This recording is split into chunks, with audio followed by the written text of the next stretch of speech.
ऐसे निवेदन करूंगा कि उपभोग भी हम ही करते हैं और उत्पाद भी हम ही करते हैं। दोनों चीजों को समझ करके और दोनों बातों को जोड़ करके यदि हम विचार करेंगे कि हम स्वदेशी का उत्पाद करें।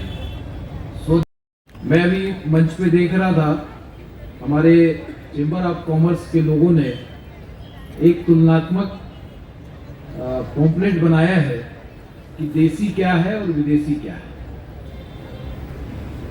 देसी का जो उल्लेख उन्होंने किया है और विदेशी का उल्लेख किया है, दोनों के गुणवत्ता का हम विचार करेंगे तो हमारे जीवन के लिए देसी ज़्यादा महत्वपूर्ण है।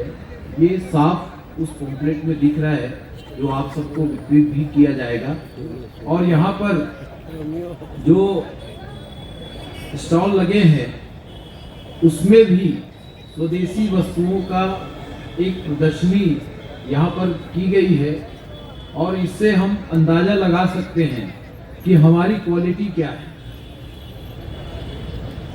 और इसका उपभोग हम कर सकते हैं। स्टॉल का मतलब ये हुआ कि हम महसूस करें कि हमारे देश में क्या क्या चीजें बनती हैं। इसकी कल्पना हमारे पूर्वजों ने किया, महात्मा गांधी जी ने किया, दत्तोपंत ठेंगड़ी जी ने किया, श्यामा प्रसाद मुखर्जी जी ने किया, पंडित दीनदयाल उपाध्याय जी ने किया।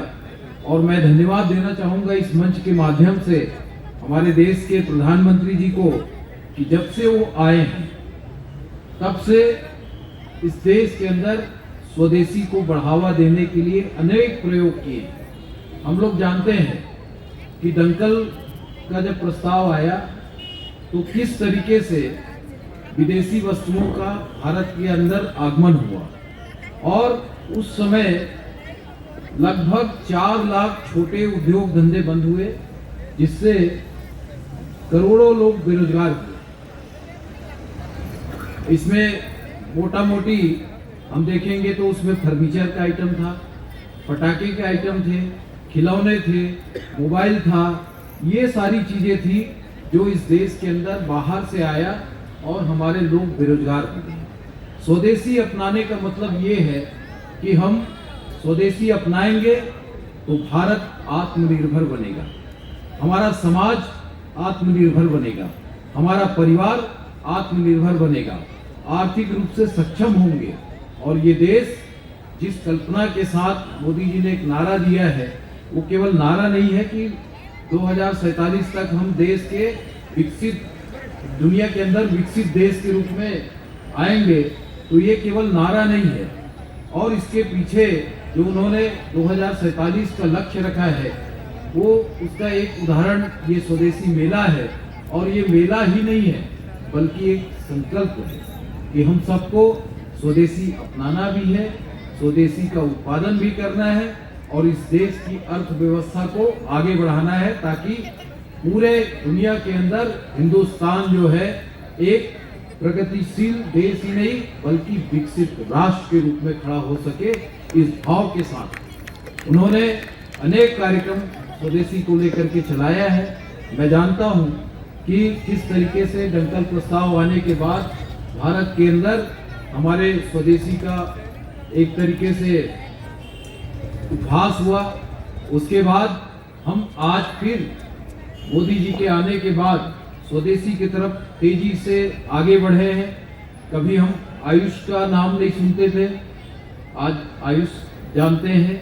आयुष का लोग प्रयोग ज़्यादा कर रहे हैं, स्वदेशी का प्रयोग ज़्यादा कर रहे हैं और इसमें समाज के हर वर्ग का जुड़ाव ये महत्वपूर्ण चीज़ है। आज हम देख रहे हैं कि पहली बार चेंबर कमलेश भाई जी बैठे हैं, उनकी पूरी टीम बैठी है। चेंबर यहाँ पर इस स्वदेशी मेला में अपना योगदान कर रहे हैं। नाम अंग्रेजी होने से कुछ नहीं होता, कोई भी नाम अंग्रेजी हो जाए इससे कोई फर्क नहीं पड़ता। फर्क इस बात से पड़ता है कि उनकी धरातल क्या है। ये अटल जी की कविता है कि फर्क इस बात से नहीं पड़ता कि हम कहाँ खड़े हैं, हम जहाँ खड़े हैं वहाँ उसकी धरातल क्या है।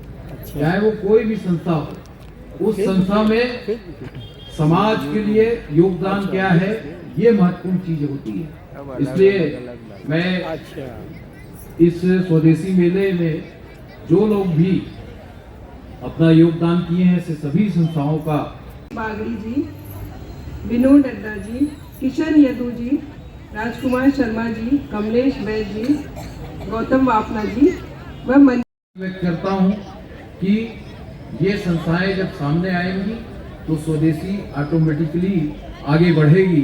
मैं सभी संस्थाओं का, सभी विचार परिवार का और स्वदेशी जागरण मंच का, साथ ही विभाग का हृदय से धन्यवाद करता हूं।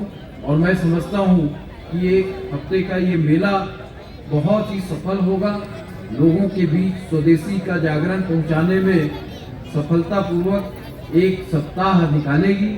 मैं इस बहुत ही नेक आयोजन के लिए आप सभी का आभार और धन्यवाद ज्ञापित करता हूं। खासतौर पे चाची जी आकर के यहाँ पर काफ़ी मेहनत करते हैं, उनका भी धन्यवाद करता हूं विभाग की ओर से। और इस कार्यक्रम को संयोजित करने के लिए जो राजनांदगांव के हमारे, चाहे वो संस्था हो, चाहे व्यक्ति हो, चाहे अनुसांगिक संगठन हो।